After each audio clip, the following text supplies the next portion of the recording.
पत्नी कस्य सकुटुम्ब सपरिवार विषयतः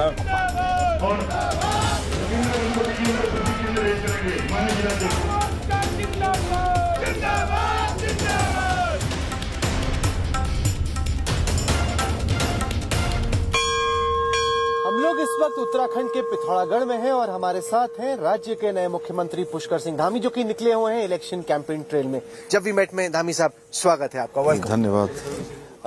हम लोग आपके साथ निकले हैं एक ऐसे टाइम पर जब राज्य में चुनाव की तैयारी चल रही है। आप हाल ही में चीफ मिनिस्टर बने हैं। आपको लग रहा है कि आपको पर्याप्त वक्त मिल पाया है इस राज्य में और इस चुनाव में अपनी छाप छोड़ने के लिए, या बहुत कम टाइम था आपके पास? देखिए, जितना भी टाइम मिला है, और उससे पहले चूंकि हमारी ही सरकार चल रही थी और सरकार ने बहुत सारे काम किए हैं और उन्हीं सब कामों को मैं आगे बढ़ा रहा हूं। और जो वक्त मिला है मैं कोशिश कर रहा हूं, मेरा एक एक पल, एक एक क्षण हमारे राज्य के लिए लगे, उसको लेकर मैं लगातार फैसले ले रहा हूं, लगातार जनता के बीच में जा रहा हूं, लगातार संवाद कर रहा हूं।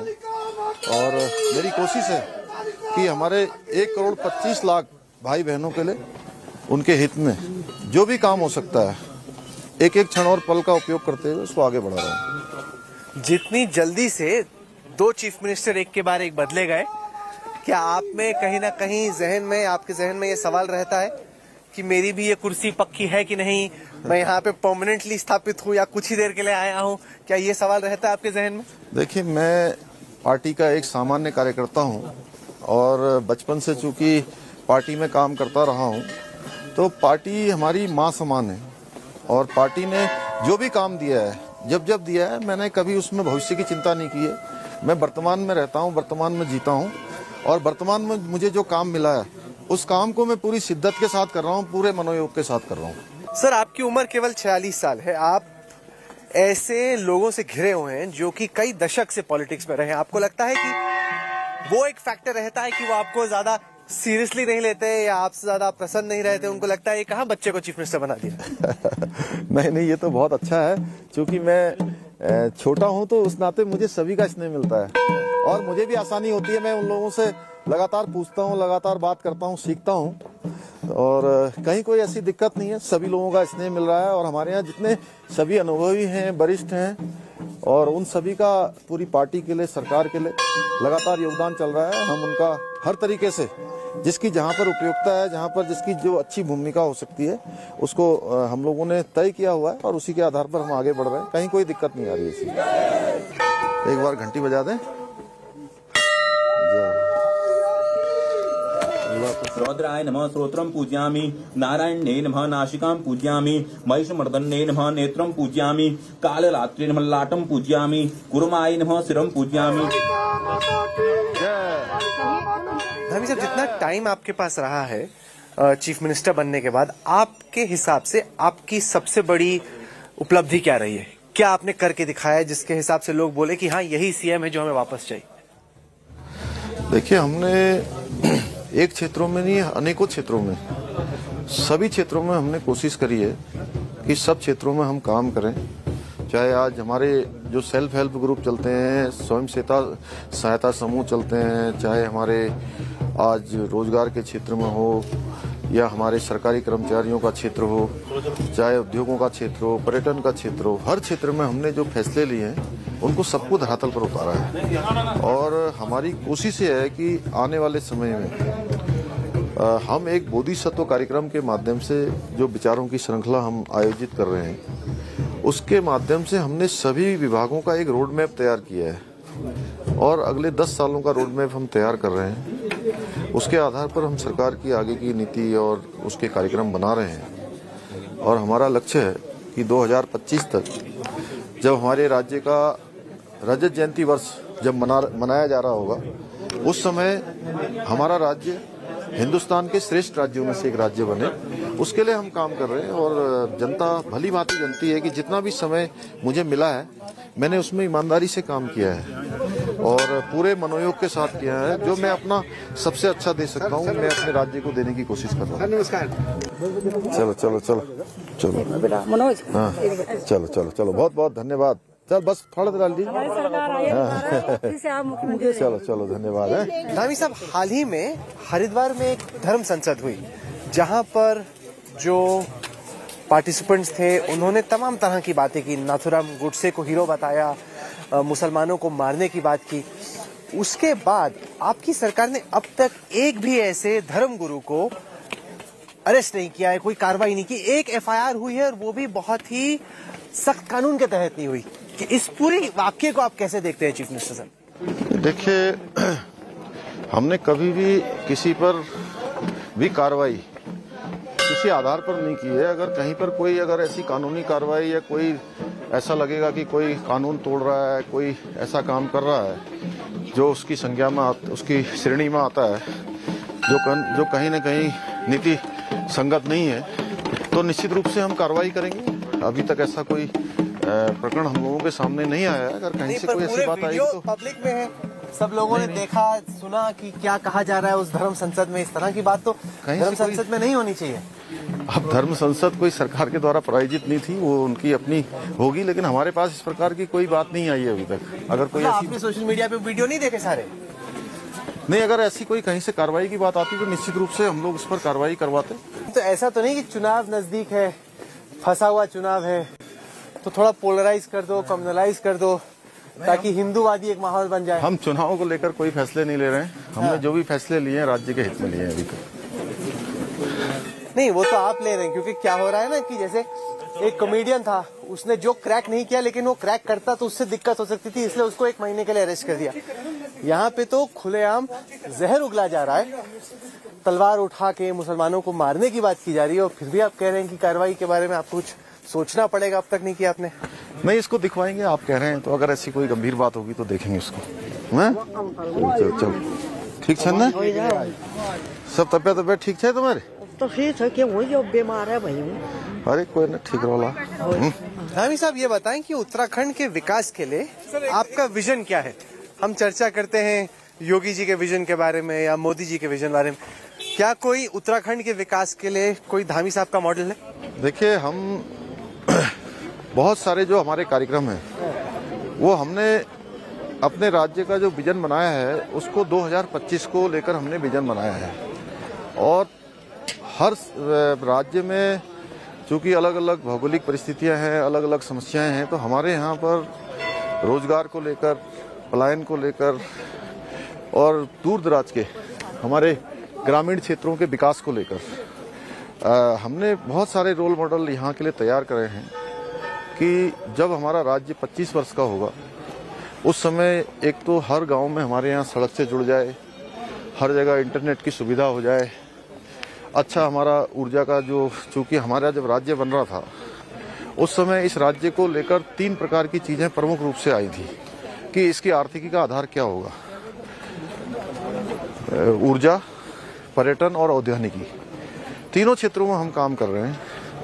हर क्षेत्रों के लिए इसके लिए हमने बोधिसत्व कार्यक्रम शुरू किया है। बोधिसत्व कार्यक्रम के माध्यम से हम सभी जितने भी हमारे विशेषज्ञ हैं, भारत सरकार के नीति आयोग के लोग हैं, वैज्ञानिक हैं, विभिन्न क्षेत्रों में काम करने वाले हैं, सभी के विचार लेकर हम एक रोड मैप बना रहे हैं। उस रोड मैप के आधार पर काम करेंगे जिससे कि आने वाले समय में हमारे यहाँ का पलायन रुके, जो बहुत बड़ी समस्या है।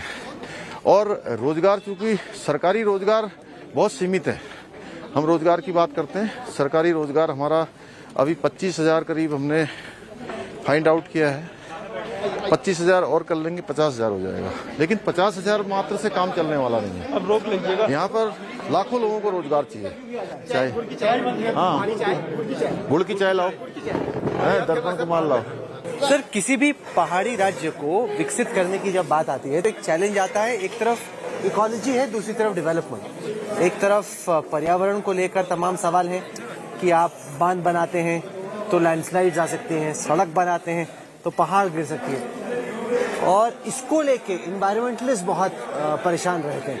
ये इन्वायरमेंट और डेवलपमेंट का जो सवाल है उसको आप कैसे देखें? देखिए, हमने कहा है कि यहाँ पर इकोलॉजी और इकोनॉमी दोनों को एक साथ बैलेंस करके हम आगे चलेंगे। और हमारे यहाँ पर जो प्रत्येक वर्ष करोड़ों की संख्या में जो फ्लोटिंग हमारी पॉपुलेशन है, जो तीर्थाटन के लिए आती है, पर्यटन के लिए आती है, उसको भी कहीं ना कहीं स्थान मिलना चाहिए। उसके लिए हमने नीति आयोग से भी अनुरोध किया है। और हम होम स्टे, जो हमारा होम स्टे है, होम स्टे को और बढ़ाने पर जोर दे रहे हैं। अभी तक हमारे होम स्टे 3600 यहाँ पर पूरे उत्तराखंड के अंदर रजिस्टर्ड हो चुके हैं, जिसको मेक माई ट्रिप के माध्यम से भी हमने उसको भी रजिस्टर्ड किया है, अन्य माध्यमों से भी किया है। 8000 लोगों को इससे रोजगार मिल रहा है। लेकिन हमारा लक्ष्य है कि ये आने वाले समय में ये 8000 नहीं, ये लाखों में पहुंचे। उसके लिए हमने 2 क्यूरेटर सेंटर्स, दो सेंटर खोले हैं, एक अल्मोड़ा में और एक हमने गढ़वाल मंडल का कोटद्वार में। उसके माध्यम से हम उस पर ट्रेनिंग देंगे, लोगों को बताएंगे, स्वरोजगार के मेले लगाएंगे, उनको अच्छा से लोन मिले, सब्सिडी की जो हमारी योजना है उसको चलाएंगे, सरकार की तरफ से और चीज़ों को करेंगे। और हम भारत के पहले राज्य हैं, हमने GEP अभी लागू किया है, ग्रोथ और एनवायरमेंट प्रोडक्ट के आधार पर भी जो है हम उसको आगे चलाने वाले हैं, जिससे कि हमारी इकोलॉजी और इकोनॉमी दोनों बैलेंस में रहें, दोनों साथ साथ चले। क्योंकि पूरे देश को हिमालय ये आबो हवा देने वाला राज्य है, ऑक्सीजन देने वाला राज्य है, गंगा यमुना का उद्गम स्थान हमारे यहाँ पर है। तो निश्चित रूप से हम उसके लिए बहुत गंभीर हैं, लेकिन दोनों चीज़ों को लेकर हम आगे बढ़ेंगे। ऊर्जा के क्षेत्र में भी आगे बढ़ेंगे, रोडों के क्षेत्र में काम कर रहे हैं, रेल के क्षेत्र में अभी 2 ऋषिकेश कर्णप्रयाग रेल लाइन जो हमारे पूरे पहाड़ों में जाएगी, 125 किलोमीटर की, उस पर काम चल रहा है। इसी प्रकार से प्रधानमंत्री जी से हम लोगों ने अनुरोध किया। खत्म कब होगी सर ट्रेन पे काम? तो चाहिए लीजिए ना प्लीज। 2024 तक खत्म हो जाएगी, क्योंकि इतने साल से चल रहा है, इतना लेट ही चलता जा रहा है, वो बंद नहीं 2024 तक आपको जो है, अगली बार जब आप आएंगे 2024 में, तो आप ऋषिकेश से कर्णप्रयाग रेल से जाएंगे।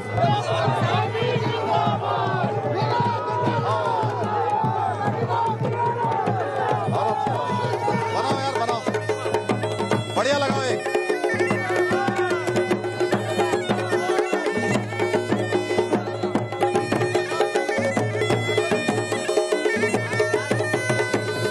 उत्तराखंड एक ऐसा राज्य है जहां का चुनावी इतिहास ये कहता है कि यहाँ जिस पार्टी की सरकार बनती है, अगले चुनाव में दूसरी ही पार्टी की सरकार बनती है।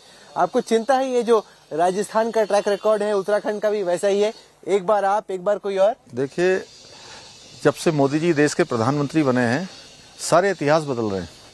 आप देखते होंगे हरियाणा में कभी सरकार नहीं बनती थी भाजपा की, वहाँ पूरी बहुमत की सरकार बनी। आसाम में कभी सरकार नहीं बनती थी, वहाँ सरकार बनी है। देश का कोई ऐसा राज्य नहीं है जहाँ अब बीजेपी की सरकार नहीं बनी हो मोदी जी के आने के बाद।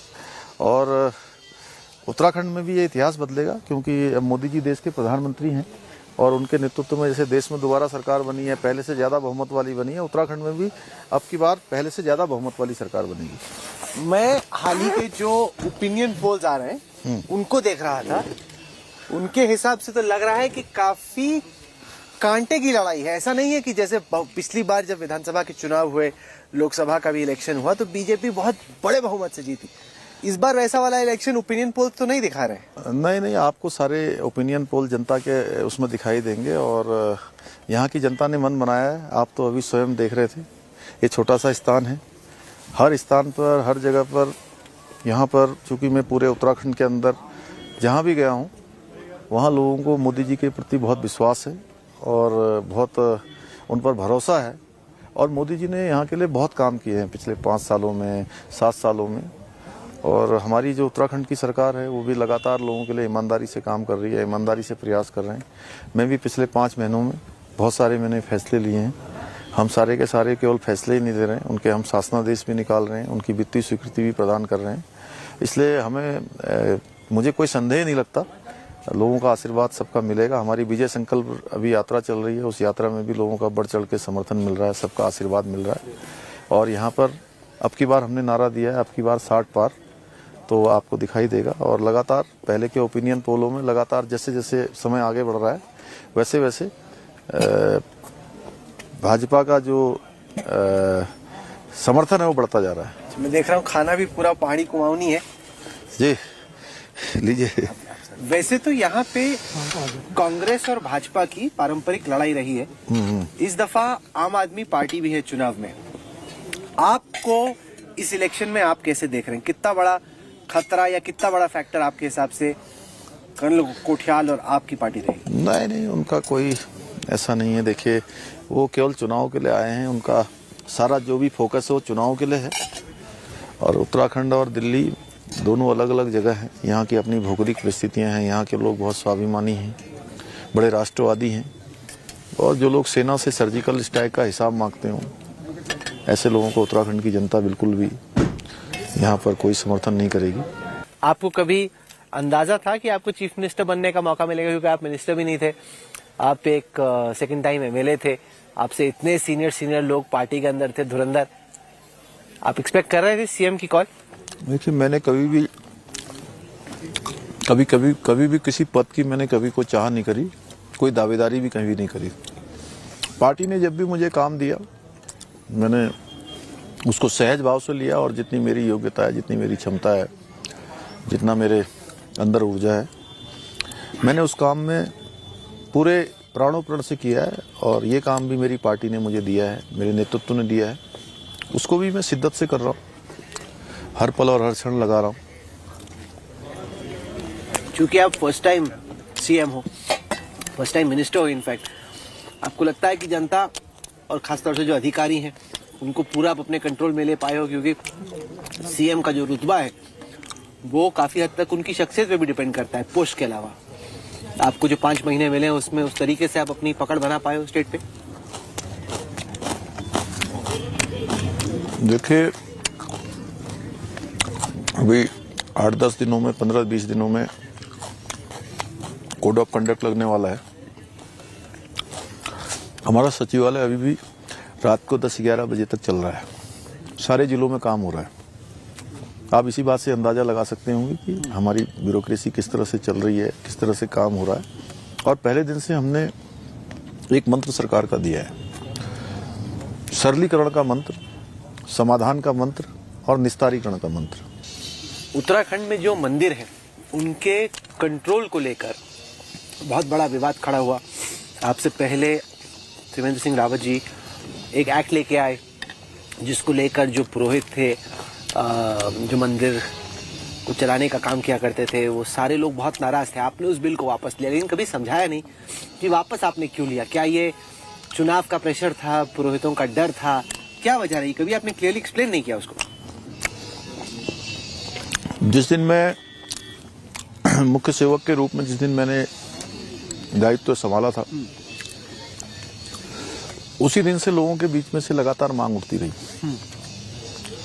कि उसमें ये संशोधन होना चाहिए, हमारी बातों को नहीं सुना गया है। बहुत सारे अलग अलग तरीके से, जितने रावल थे, पुरोहित समाज के लोग थे, तीर्थ पुरोहित थे, महापंचायत के लोग थे, हमारे बद्री केदार समिति के लोग थे, गंगोत्री यमुनोत्री के लोग थे, हमने सभी को सुनने के लिए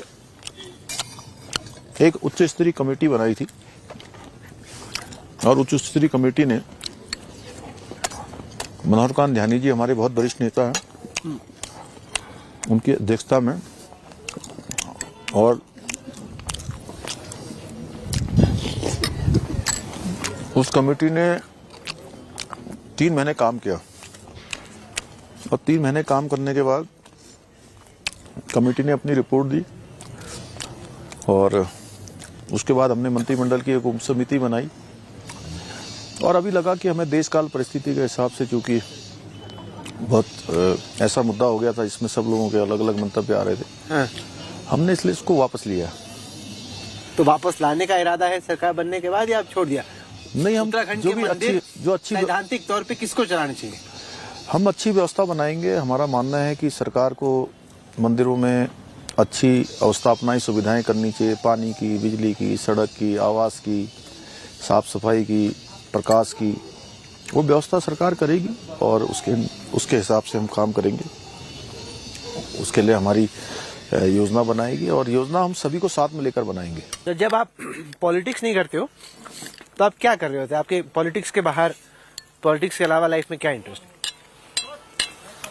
अलग अलग प्रकार की किताबें पढ़ता हूँ। शिवाजी सावंत के द्वारा लिखी हुई युगंधर पढ़ी है, मृत्युंजय पढ़ी है, ऐसे बहुत सारी किताबें हैं, रॉबिन शर्मा की किताबें, जिनसे कुछ प्रेरणा मिले उनको पढ़ता हूँ। पीएम आए थे उत्तराखंड, उन्होंने काफी तारीफ की आपकी, आपके युवा प्रतिभा के तौर पे उन्होंने आपको प्रोजेक्ट किया राज्य के लोगों के सामने। पीएम से आपने क्या सीखा? जब आपसे उनकी बातचीत होती है तो वो क्या कहते हैं, आप उनसे क्या देखिए ऐसा है, उनसे सीखने वाली, उनके तो हर काम में सीखने की वो है, जो भी वो काम करते हैं वो हमारे लिए एक प्रेरणा होती है। और सबसे बड़ी बात कि मैंने उनको देखा है, अभी मैं बनारस गया था मुख्यमंत्री परिषद की बैठक में, रात को 1 बजे तक तो हमारी बैठक में थे, वो बैठक कर रहे थे, हर राज्य के बारे में जानकारी ले रहे थे, वहाँ की बातें चल रही थी। और 1 बजे के बाद वो कह रहे थे कि अभी और कार्यक्रम हमारा रह गया है। तो पहले तो मेरी समझ में नहीं आया कि अब रात में 1 बजे कौन सा कार्यक्रम होगा। तो मेरे को थोड़ा सा उत्सुकता हुई कि पूछूं, तो उन्होंने खुद ही बोला कि यहाँ जितने प्रोजेक्ट चल रहे हैं उनको मैं दिन में देखने पहले जाता था तो लोगों को परेशानी होती थी, और रात को पता नहीं 2-3 घंटे तक फिर वो अपने प्रोजेक्ट ही देखते रहे वहाँ के, और पुनः प्रातःकाल फिर से 8 बजे तैयार होकर फिर से बैठक में आ गए। धामी साहब, ये भी तो हकीकत है उत्तराखंड की कि जैसे जैसे हम बड़े शहरों से निकलते हैं प्राकृतिक खूबसूरती बढ़ती रहती है, लेकिन इंफ्रास्ट्रक्चर की कमी होती रहती है। मसूरी जैसा शहर हो, वहाँ पे इतने सारे होटल हैं, लेकिन अब इतना वो ज्यादा डेवलप हो गया है कि वहाँ पे उतनी प्राकृतिक खूबसूरती रही नहीं, और जहाँ पे है प्राकृतिक खूबसूरती वहाँ पे आप इंफ्रास्ट्रक्चर नहीं ला पाए हो। इसको आप कैसे सॉल्व करोगे? इसके लिए देखिए ऐसा है कि जो हमारी सड़कें हैं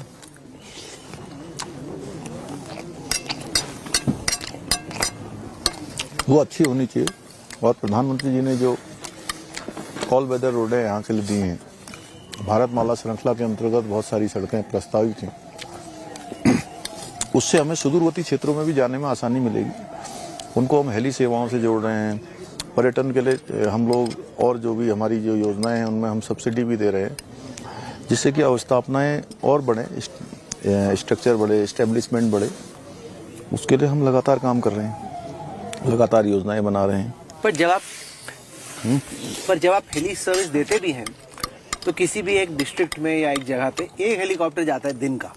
कभी आप किसी पर्यटक को पूछे जिसने बुक कराने की कोशिश की हो, धुएं निकल जाते हैं उस एक हेलीकॉप्टर, तो आपको लगता है कि हमने बड़ी हेली सर्विस दे दी, चुनावी भाषण में आप बोल सकते हो, लेकिन वो प्रैक्टिकल नहीं है ना, कोई यूज तो उसको ठीक से कर नहीं पाता। 6-7 लोग एक हेलीकॉप्टर में बैठ पाते हैं, उससे क्या सर्विस बढ़ी? नहीं, अब हम उसको कंटिन्यूअस प्रोसेस में कर रहे हैं कि लगातार जो हमारे प्रमुख शहर हैं वो कंटिन्यूअस प्रोसेस में जुड़ें, और उसके लिए अभी हमने 18 नए रूट यहाँ पर चयन किए हैं, और 18 रूटों पर हेली सेवा चल रही है। हमारे 3 जो हवाई पट्टियाँ हैं, पिथौरागढ़ की हवाई पट्टी है, गौचर की हवाई पट्टी है, चिन्यालीसौड़ की हवाई पट्टी है, इनको हम चालू कर रहे हैं, चालू है, लेकिन उनको नियमित उड़ानों के तौर पर हम लगातार कर रहे हैं। किसी एयरलाइंस ने इंटरेस्ट दिखाया आने में? नहीं, अभी भारत सरकार की जो है 31 जनवरी तक हमारी यहाँ की पिथौरागढ़ की पूरी DPR बन रही है, उसकी तैयारी हो गई। मेरी ज्योतिरादित्य सिंधिया जी से बात हुई थी, अभी वो आए भी थे बीच में, तब भी मैंने उनसे भी अनुरोध किया था, और माननीय प्रधानमंत्री जी इन सब चीज़ों के लिए स्वयं भी जो है उनका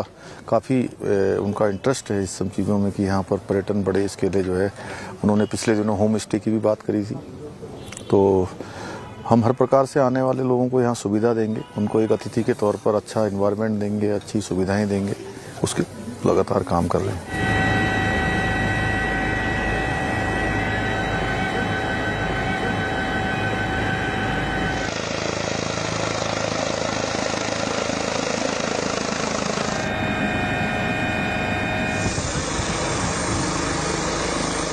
धामी साहब, जिस तरह का बीजेपी का हाल में ट्रैक रिकॉर्ड रहा है उत्तराखंड में, उसको देखते हुए आपको कॉन्फिडेंस है कि जब इलेक्शंस खत्म होंगे तो आप ही सीएम होंगे, या ऐसा तो नहीं कि लड़ाई आपके साथ और बना दिया सीएम बाद में किसी और को? देखिए, मैंने कभी भी पार्टी से किसी पद के लिए कभी कोई वो नहीं किया है। पार्टी जब भी मुझे जो जिम्मेदारी देती है, मैं भविष्य की बात नहीं करता हूँ। अभी तो मेरा काम है कि पार्टी की सरकार बने, माननीय प्रधानमंत्री जी के नेतृत्व में, मार्गदर्शन में जो विकास की योजनाएं चल रही हैं वो धरातल पर उतरें। पार्टी जो भी करेगी अच्छे निर्णय लेगी। पार्टी ने हमेशा अच्छे निर्णय लिए हैं, और हम फिलहाल अभी वर्तमान में लगे हुए हैं। सर, जिस तरह से ओमाइक्रॉन फैल रहा है, कई विशेषज्ञों को, डॉक्टरों को लग रहा है कि चुनाव थोड़े टाल देने चाहिए, इसको आप कैसे देखते हैं? नहीं, उसको लेकर हम लोग पूरी तरह से सजग हैं और यहाँ पर हम लोगों ने हर प्रकार के एहतियातन तौर पर जो ज़रूरी चीज़ें हैं, चाहे टेस्ट बढ़ाने हों, चाहे रैंडम करने हों, चाहे जो उसके प्रोटोकॉल हैं उसको फॉलो करने के लिए, या आगे अगर ये बढ़ता है तो उसके लिए हमारी पूरी तैयारियां हैं। जान माल के साथ हर प्रकार से हम लोग किसी भी प्रकार का कोई ढिलाई नहीं बरतेंगे, हम पूरी तरह से तैयार हैं। तो ये तो मैंने पूछा ही नहीं है, जो आपका फ्रैक्चर लगा हुआ है, ये किसको घूसा मार रहे थे आप, कैसे तोड़ा आपने अपना? नहीं, ये क्रिकेट मैच के दौरान चोट लग गई थी और बहुत सामान्य चोट है, उससे कोई बहुत ज़्यादा नहीं, थोड़ा छोटा फ्रैक्चर है। मैं अपने काम कर रहा हूँ लगातार, 1 मिनट भी नहीं रुका हूँ। मैंने सुना आपके अधिकारियों से काफी शौक है आपको क्रिकेट खेलने का? बचपन में खेलते थे, अभी तो मैत्री मैच खेल रहे थे। अच्छा, ऐसा संभल के करिएगा इलेक्शन में कैंपेनिंग, कहीं ऐसा ना हो कि कैंपेनिंग करते करते ही रिटायर्ड हो जाए। नहीं, आप चिंता मत करिए, हम लोग मैदान जीतेंगे। चलिए, हमारी शुभकामनाएं आपसे मुख्यमंत्री महोदय, आपने दिन भर हमारे साथ बिताया, आपका हाथ ठीक हो जाए तो एक बार फिर हम देहरादून लौटेंगे, आपसे क्रिकेट खेलेंगे। जो भी मैच में शामिल होने के लिए शुक्रिया। बहुत धन्यवाद। चलिए, थैंक यू।